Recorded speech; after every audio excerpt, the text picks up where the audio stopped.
você é idólatra? É uma pergunta que eu estou fazendo. Você é idólatra?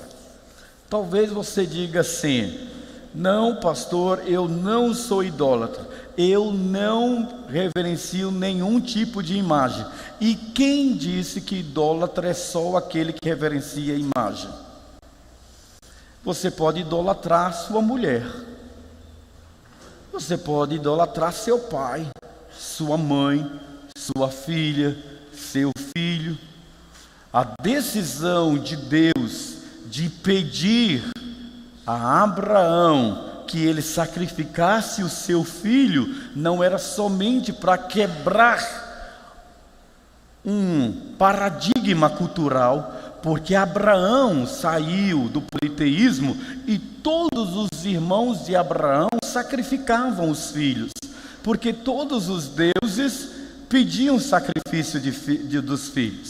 Deus então não seria diferente na cabeça de Abraão, só que Deus vai mostrar algo para Abraão, de que ele não é um Deus como os deuses inventados pelas mentes humanas, que o nosso Deus não é Deus baseado nos sacrifícios, que o nosso Deus, ele já tinha um plano de redenção, mas também Deus queria saber se Abraão estava disposto a ser obediente.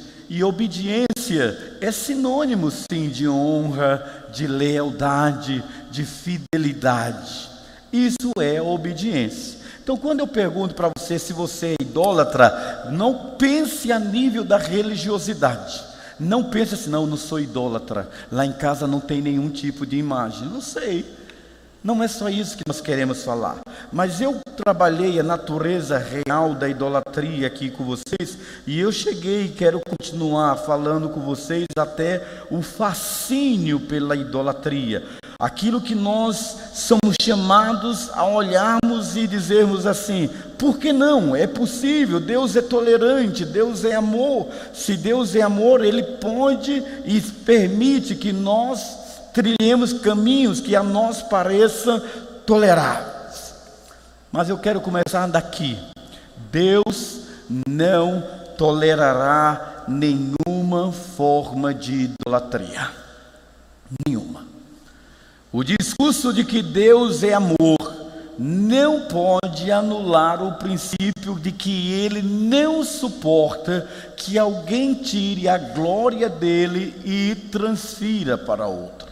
Por isso eu sei que há muito tempo nós não lemos esse texto, e eu quero convidar você a abrir a sua Bíblia ou acessá-la em Êxodo capítulo 20.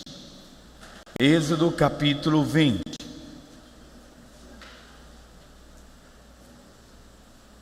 Você pode acessar aí a sua Bíblia, me acompanhe nessa leitura. Êxodo capítulo 20.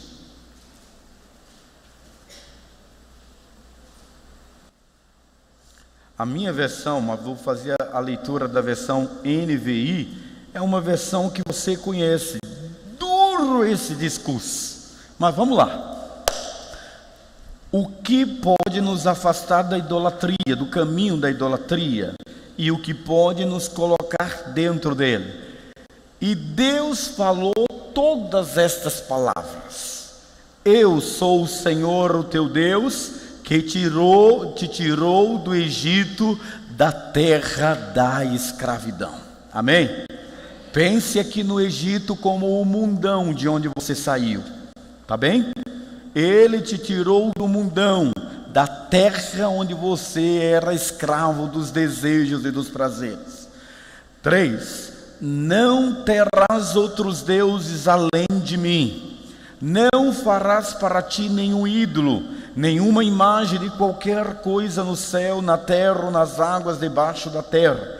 Não te prostrarás diante deles, nem lhes prestarás culto, porque eu, o Senhor teu Deus, sou Deus zeloso, que castigo os filhos, seja forte, castigo os filhos pelos pecados de seus pais, até a 3ª e 4ª geração daqueles que me desprezam. Mas trato com bondade até 1000 gerações aos que me amam e obedecem aos meus mandamentos. Amém? Queria que você repetisse assim: Senhor meu Deus, não me permita construir dentro de mim, nem diante de mim, nenhum ídolo, nenhuma imagem, coisas do céu, ou da terra, ou das águas, debaixo da terra. Senhor, não permita que por conveniência, por constrangimento, ou espontaneamente, eu me prostre diante de imagens, ou em culto estranho, porque eu reconheço que o Senhor é Deus zeloso, e que tu abominas qualquer tipo de idolatria, e que hoje eu, conhecendo a tua palavra, participar de idolatria, eu estou colocando maldição sobre a vida dos meus filhos e dos filhos dos meus filhos. Deus tenha misericórdia. Eu quero que o Senhor trate com bondade as minhas gerações, porque o Senhor prometeu amar, cuidar, proteger aqueles que te amam e obedecem aos seus mandamentos. Deliberadamente, eu quero obedecer a tua palavra, viver a tua palavra e deixar como herança para os meus filhos a tua palavra, Senhor. Amém. Versículo 7 diz: não tomarás em vão o nome do Senhor, o teu Deus, pois o Senhor não deixará impune quem tomar o seu nome em vão. Lembra-te do dia de sábado para santificá-lo. Preste atenção, o sábado aqui não é o sábado, é o sétimo dia. As pessoas pegam o sábado, é o sétimo dia. Então lembra-te do sétimo dia para santificá-lo. Trabalharás 6 dias e neles farás todos os teus trabalhos. Mas o sétimo dia, sábado, mas não é o sábado, é o sétimo dia. Diga para a pessoa que está ao seu lado, diga assim para ela: não vire adventista. Jesus ressuscitou no domingo. Senão alguém vai ficar em crise. Pronto, agora a Igreja Batista não guarda o sábado. É o sábado dedicado ao Senhor, o teu Deus. Nesse dia não farás trabalho algum, nem tu, nem teus filhos ou filhas, nem teus servos ou servas, nem teus animais, nem os estrangeiros que morarem em tuas cidades. Pois em 6 dias o Senhor fez os céus e a terra, e o mar e tudo que neles existe, mas no 7º dia descansou. Portanto o Senhor abençoou o 7º dia e o santificou. Honra 12, honra teu pai e tua mãe, a fim de que tenhas vida longa na terra que o Senhor teu Deus te dá. Versículo 13, só vocês? Não, assassinos, vamos ser fortes, vamos lá. Não adulterarás.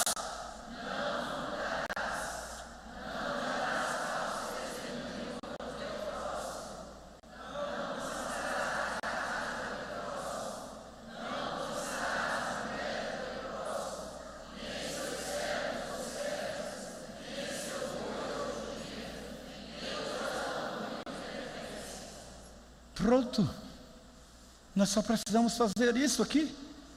Teremos uma civilização perfeita. Só isso. Só isso, pastor. Sim. É isto que nós precisamos consolidar dentro da nossa casa, para que deuses estranhos não sejam construídos. Os deuses materializados e os deuses imaterializados, mas que estão presentes de formas abstratas, mas presentes nas nossas vidas. Por isso que nós falamos do fascínio da idolatria. E quando a gente fala sobre esse fascínio, queridos, a gente começa a perguntar: Deus, Deus, Deus, por que há tanto sofrimento no meio do teu povo? Por que há tanta gente doente? Por que existe tanta gente fraca na fé? Deus, o que é que está acontecendo? Talvez porque nós tenhamos saído do caminho que o Senhor quer que nós vivamos. Eu quero retroceder a algum aspecto que eu falei aqui para vocês, que esse fascínio traz um encanto de que a Bíblia diz que deixa claro que o ídolo em si nada é, a não ser a nossa capacidade de não nos relacionarmos com Deus de forma coerente e sensata. Jeremias capítulo 2, versículo 11, não está nos meus slides também, não sei se eu coloquei, porque eu estava reformulando ele antes de vir para cá. Diz assim, você pode aí acessar o versículo, se não tiver na projeção. Acaso trocou alguma nação os seus deuses, que contudo não são deuses? Mas o meu povo trocou a sua glória por aquilo que é de nenhum proveito. Jeremias, no capítulo 16, versículo 20, ele diz: pode um homem fazer para si deuses? Pode, todavia, esses nunca serão deuses. Ou seja, o ídolo, querido, é um mero pedaço de madeira e de pedra, esculpida por mãos humanas que nenhum poder tem em si mesmo. O pior é que tem muitos crentes que já deixaram de ser crente há muito tempo, mas que tem medo, que no subconsciente ainda tem um pouco da sua crença pagando dentro do seu coração. Eu tive uma ovelha que eu amo muito, e tive a oportunidade de visitá-la agora esse ano. Uma mulher boa, uma mulher temente a Deus, mas sem nenhum pouco de doutrina. O filho dela, subindo no muro, escalando o muro estava rachado, esse muro tombou. E quando o muro tombou, caiu sobre o menino e quase que o esmagou por completo. Foram dias terríveis. No desespero, aquela mulher revelou uma falta de fé, uma falta de maturidade, uma falta de conhecimento bíblico. Muitas pessoas, em solidariedade a ela, começaram a fazer todo tipo de invocação para que Deus curasse o filho daquela mulher. Os espíritas fizeram o seu trabalho, os católicos fizeram suas promessas, os curandeiros fizeram seus votos, e aquele menino veio à vida. Agora ela tinha que pagar todas as obrigações. Meu trabalho era fazer com que aquela mulher entendesse de que ela não precisava subir a escadaria da igreja lá em Vila da Penha, que ela não precisava comprar as galinhas que foram prometidas, que deveriam ser sacrificadas, que ela era uma crente, mas ela tinha tanto medo das forças tenebrosas que foram manifestadas de forma camufladas, maquiadas, porque foi implantado para nós que toda religião leva a Deus, que nós devemos respeitar todas as religiões, e seja forte com o que eu vou dizer, respeitar todos os credos, respeitar todas as religiões, não é ser cúmplice e prestar culto a demônios. Você tem que ser sal e luz da terra. Você não pode, em hipótese alguma, acender uma vela para Deus e outra para o diabo, em prol do espírito e do discurso ecumênico e secretista dessa sociedade. Samuel chama os ídolos de vaidades. E aí nós falamos aqui em 1 Samuel capítulo 12, versículo 21, e diz: e não vos desvieis, pois seguireis as vaidades que nada aproveitam, e tampouco vos livrarão, porque vaidades são. Comecei a pensar sobre isso e dizer assim, querido, e eu sei que quarta-feira chocamos muita gente, mas muita gente também foi abençoada. E eu vou repetir novamente: por trás de todo ídolo tem um demônio. Por trás de toda idolatria há demônios. Pastor, e o que são demônios? São seres espirituais que têm poder para dar o que você quer. São espíritos malignos controlados pelo diabo e que agem na vida de crente. Crente, não falei de discípulo. Tanto Moisés quanto o salmista associam os falsos deuses com demônios. E aí eu coloquei o versículo aqui para vocês de Deuteronômio 32:17, que diz: oferecer os sacrifícios aos demônios, não a Deus, a deuses que não haviam conhecidos, deuses novos que apareceram há pouco, aos quais vossos pais não temeram. Nós somos uma civilização crédula, mas no Salmo 106 diz: serviram aos seus ídolos, que vieram a ser-lhes um laço, sacrificaram os seus filhos e suas filhas aos demônios. Pastor, por que o senhor está dizendo isso? Porque nós nos tornamos presas fáceis demais, em prol das relações interpessoais não serem estremecidas, e para evitarmos algum tipo de confronto, nós negociamos a nossa lealdade e a nossa posição de adoradores que foram chamados por Deus para adorar a Ele em espírito e em verdade. Deus não me chamou para ser da igreja A nem da igreja B. Deus não lhe chamou para ser crente da denominação A e B. Ele te chamou do reino das trevas. Ele transportou para o reino do seu Filho, para que você anuncie as virtudes daquele que vos chamou das trevas para a sua maravilhosa luz. Ignorar que o seu inimigo desistiu de você, ignorar a astúcia de Satanás, de querer trazer de você de volta para as trevas, é ficar vulnerável a armadilhas frágeis, mas perigosas. Note que o apóstolo Paulo, em 1 Coríntios capítulo 10 e 20, ele diz assim: as coisas que os gentios sacrificam, as sacrificam aos demônios, e não a Deus. Em outras palavras, seja forte, que é o que eu vou lhe dizer. O poder que age. Estou respondendo a pergunta de uma irmãzinha querida. Pastor, e como o senhor explica tudo que eu recebi, que eu pedi ao santo A e ao santo B?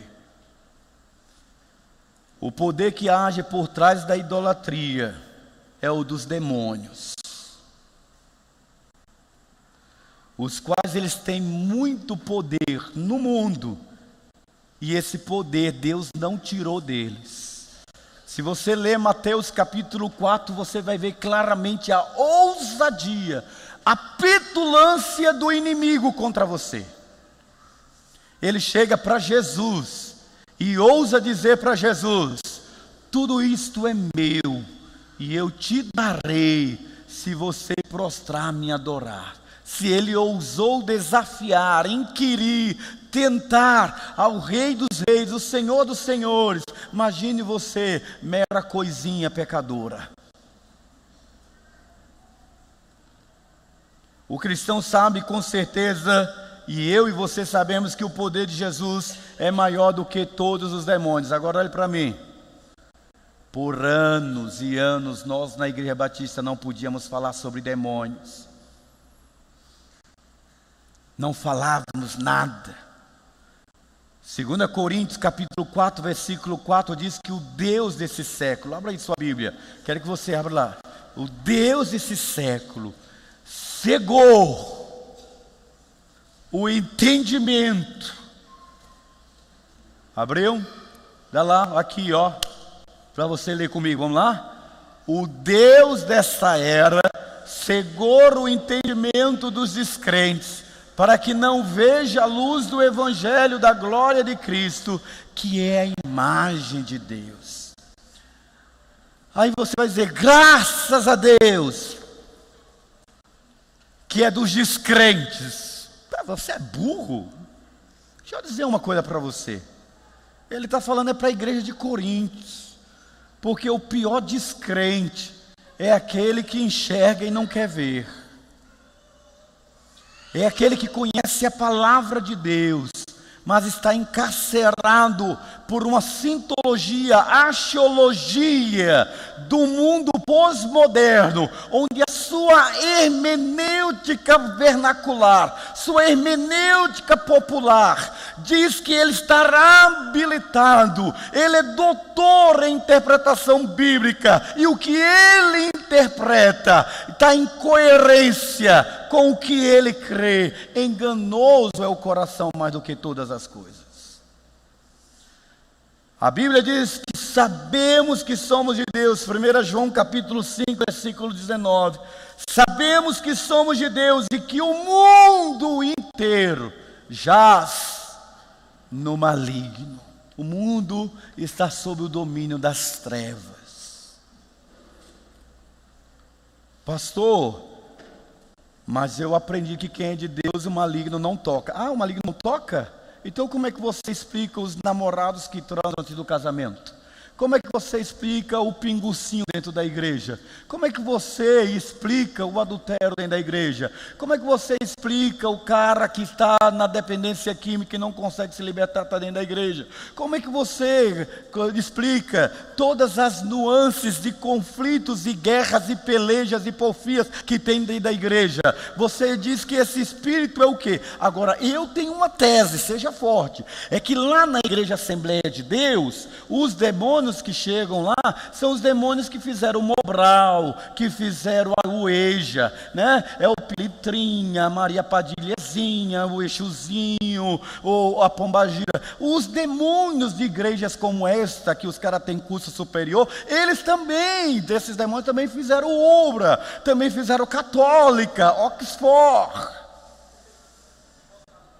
Eles são pós-graduados, ele trabalha no campo das suas ideias, ele trabalha no campo da sua sexualidade, ele trabalha no campo do seu ego, ele trabalha no campo da sua vaidade, do seu orgulho, da sua arrogância. Esse demônio não vai se manifestar aqui, porque ele é intelectualizado, ele está no mundo enciclopédico e teológico e religioso.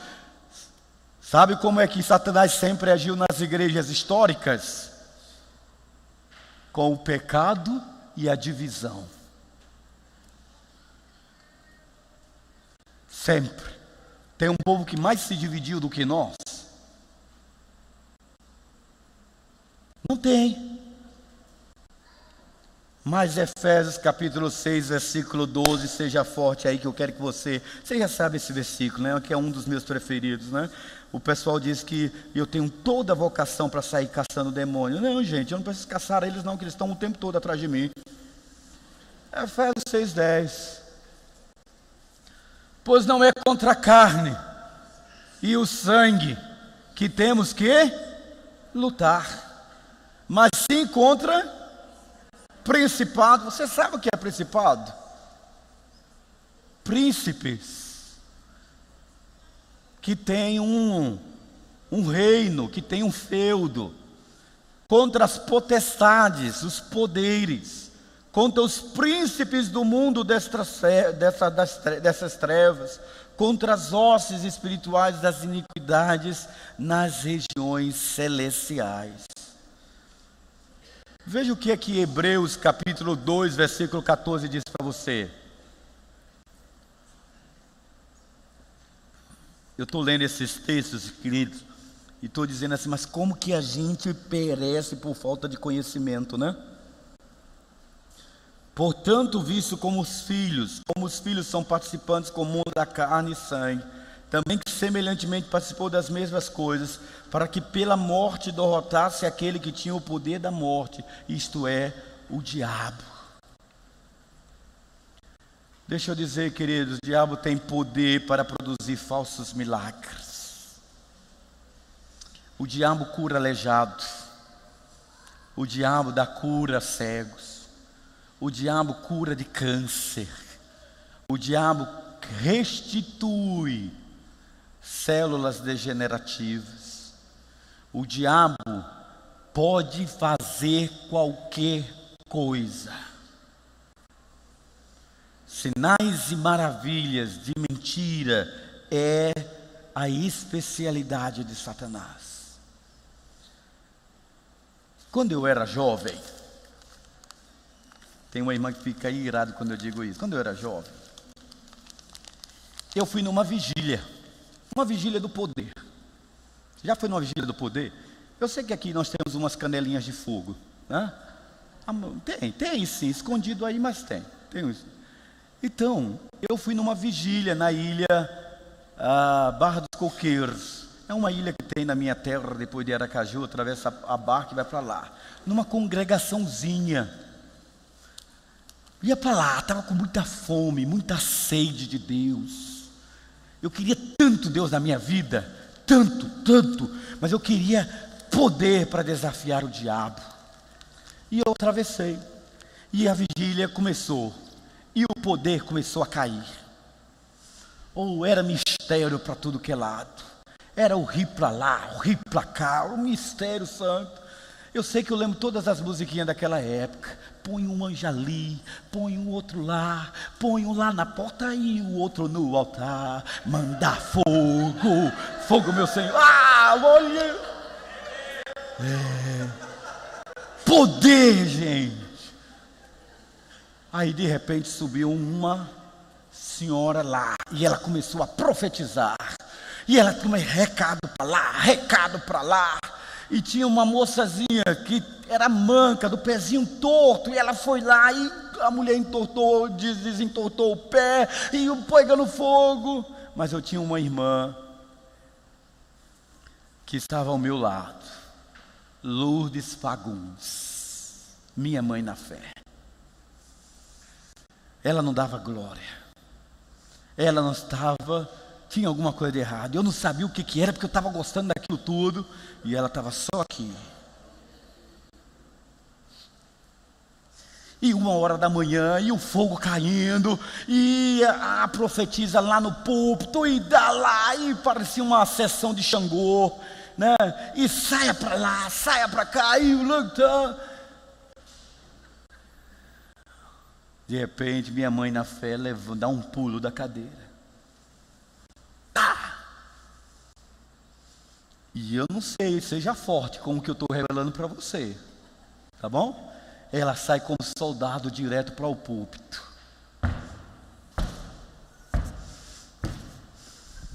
Chega diante daquela profetisa e diz, ela era analfabeta, não sabia ler nem escrever. Ela diz assim: sai, Satanás, espírito de engano, volta para as profundezas do inferno de onde tu saíste. Querido, aquela profetisa tombou na hora, como se fosse uma estátua. Pum! A igreja toda estava sendo enganada por um espírito que estava com sinais e maravilhas, ludibriando aqueles que não tinham discernimento. E o discernimento, ela não vem pelo misticismo, ela vem pela palavra. É a palavra. Se você tiver alguma experiência com um anjo, e esse espírito, esse anjo, lhe trouxer uma revelação contrária ao que está na palavra, tenha isso por anátema. Porque a Bíblia é a única regra de fé e prática para as nossas vidas. E todas as nossas experiências devem passar pelo crivo da Bíblia. Por isso, o texto é claro. Satanás sabe que proporcionar às pessoas benefícios físicos e materiais vai prendê-las na idolatria, vai prendê-las no engano. E sem dúvida esse poder contribui muito para a prosperidade dos ímpios e a prosperidade de muitos que acham que estão bem com Deus, por causa da prosperidade.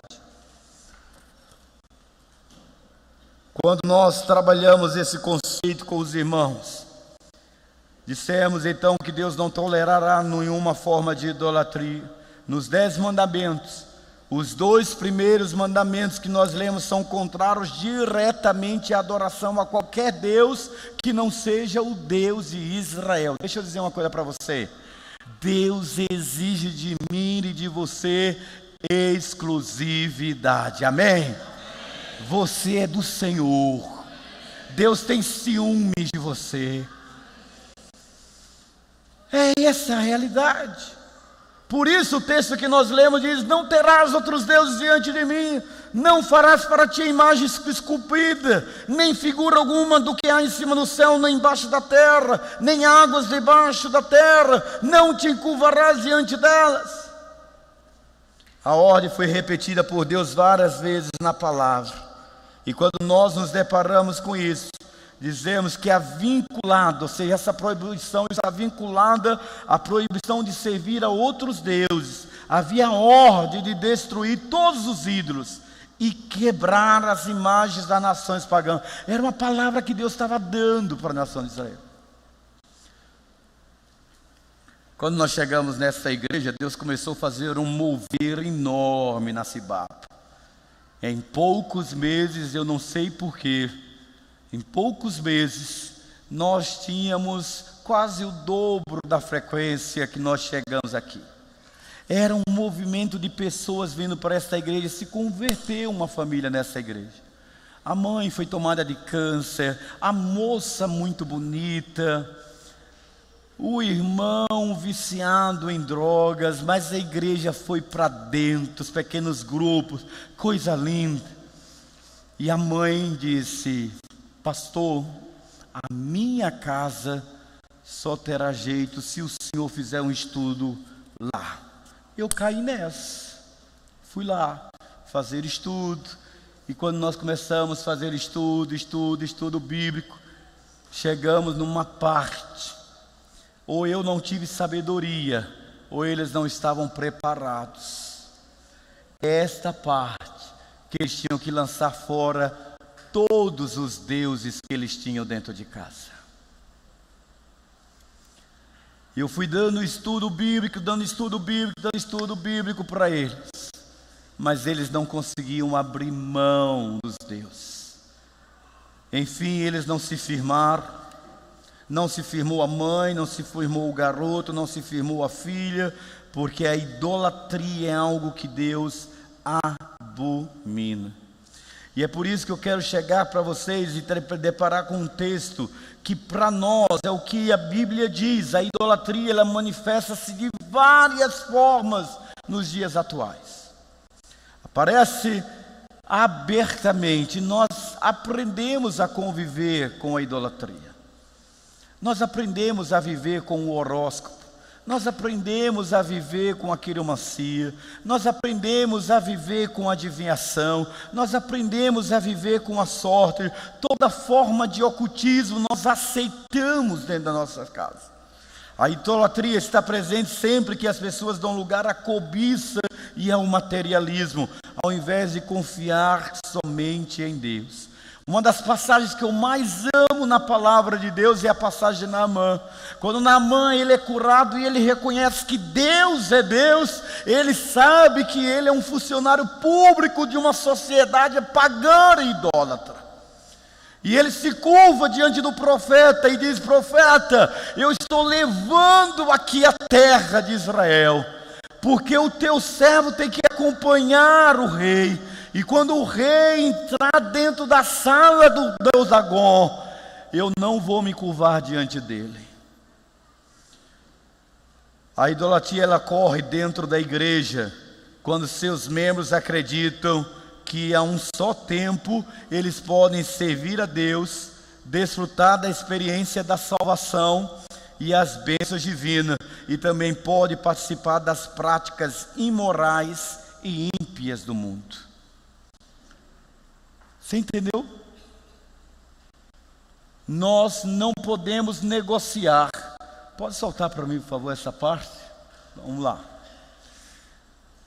Quando é que a idolatria acontece dentro da igreja? Quando seus membros acreditam nisso, que é possível levar a vidinha que nós temos, quando nós paramos de observar as regras e vivemos uma vida desregrada e dissoluta, e mesmo assim sermos alvo da misericórdia de Deus.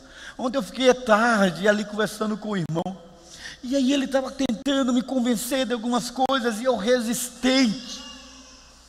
Eu disse, meu irmão, eu já estou fazendo isso aí, os pastores estão fazendo. Ele falou, pastor, então não. Vocês pensam que esse povo está dando ouvido à pregação de vocês. Nós estamos numa época, eu sou professor federal, nós estamos numa época em que nós precisamos ser mais rígidos.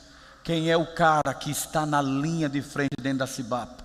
O senhor sabe o que ele crê, ele ouviu o seu sermão, mas ele concorda com o senhor, ele concorda com a igreja, ele declarou isso, ele disse que crê, ou ele diz, não, eu não bem concordo assim com o pastor Valmir, com o pastor Cleber, o certo é o senhor tirar. Eu disse, não, meu irmão, mas no final eu disse, você está certo, meu irmão, porque uma casa dividida contra si mesma não subsiste. Quem trabalha no ministério infantil, quem são eles? O que eles pensam? O que eles creem? Se alguma criança inquiridora e superdotada perguntar para ele sobre casamento, qual é o posicionamento dele? Sobre aborto, qual é o posicionamento dele? Sobre os pontos de quem é Jesus, qual é o posicionamento dele? Ou simplesmente a gente está deixando a multidão? Ele disse, o senhor pregou quarta-feira sobre idolatria. A idolatria não é sinônimo de rebeldia? O senhor tem certeza que os seus líderes são fiéis à visão que o Deus tem dado à gestão desta igreja? Fui para casa, nem dormi. Tomei a noite toda chá de gengibre, hortelã, camomila, nada fez efeito. Aí fritei meia dúzia de pastel, deu sono. É uma coisa, né? Tá vendo por que eu engordo, gente? É o nervosismo, a compulsão. Ore por mim. Aquele irmão me fez pensar que tipo de crente que eu tenho na liderança desta igreja. Que tipo de voluntário que está servindo? Porque ele está produzindo, ele é útil. Porque eu tenho uma declaração de que somos uma comunidade de amor, temos que suportar tudo, engolir tudo. A palavra do Senhor não diz que Deus corrige os filhos que Ele ama. Por que as pessoas estão fugindo das comunidades que estão apertando eles? Fugindo da videira para cá, fugindo da Sara Nossa Terra para cá, fugindo de Luz para os Povos para cá, fugindo da Fonte da Vida para cá. Eles estão vindo porque Deus está trazendo. Ou lá eles estavam na moleza, no pecado, na bandaleira, e o apóstolo deu chicotada, digo, e pá! E ele resolveu fugir para Cibapa, porque é tudo light. Ninguém pega no pé de ninguém. Aqui, capeta. Nós não vamos fazer isso. Adúlteros vão para fora da igreja. Beberrões vão. Se não vão por livre e espontânea vontade, vão por pressão. Fornicários, apóstatas, idólatras, dizendo para a minha liderança que a gente tem que perguntar: está em pecado? Está vivendo pecado? Está pisando na bola? Está comendo na merenda do recreio? Está ruim lá fora? Colossenses 3:5, Mateus 6 diz assim: exterminar. Gente, não sou eu, gente. Dona Odaí disse: agora sim tomou coragem, virou homem. Daí é uma graça. Porque ela é desse tamanho, né? Quem conhece, né? E ela fica balançando o dedo assim no meu nariz, assim, ó. Exterminai, pois as vossas inclinações carnais, a prostituição, a impureza, a paixão, a vil concupiscência e a avareza, que é o quê? Idolatria. Idolatria. Gente, a gente começou a pensar que idolatria é somente iconoclastia, venerar imagens. Não! Estilo de vida incompatível com a vontade de Deus. Hebreus 13 diz: seja a vossa vida isenta de ganância, contentando-vos com o que tendes, porque Ele mesmo disse: não te deixarei nem te desampararei, de modo que com plena confiança digamos: o Senhor é quem nos ajuda, não temerei que me fará o homem. Queridos, eu quero terminar dizendo, 1 Coríntios 10, 14, Paulo dá um conselho para todos nós. Meus amados, fugi. Vamos lá? Portanto, meus amados, aperta a mão do seu irmão que está ao lado e diga assim para ele: isso aí é para você. Pode dizer para ele: fugir da idolatria.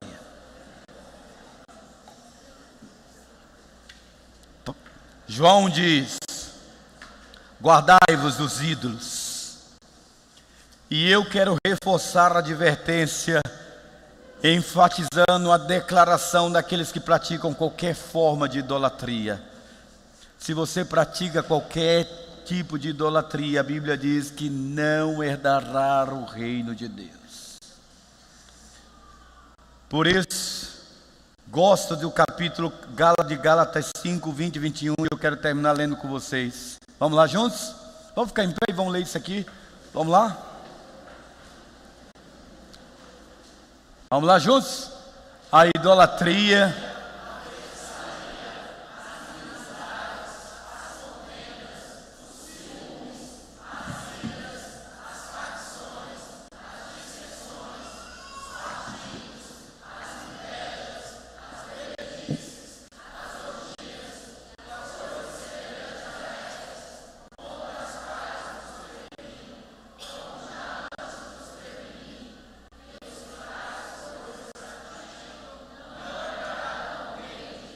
Ok, vou criar uma questão teológica com os teólogos aqui presentes. Pastor Cleves, Pastor Joels, Pastor Cleito, Jota, que é bacharel em teologia, logo pastor.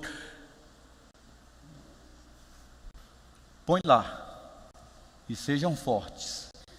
Se você pratica uma dessas coisas aí, por ser crente, membro da Cibapa, mas pratica uma dessas, quer dizer que você vai para Deus, tem que anular esse versículo e você vai para o reino de Deus? É isso?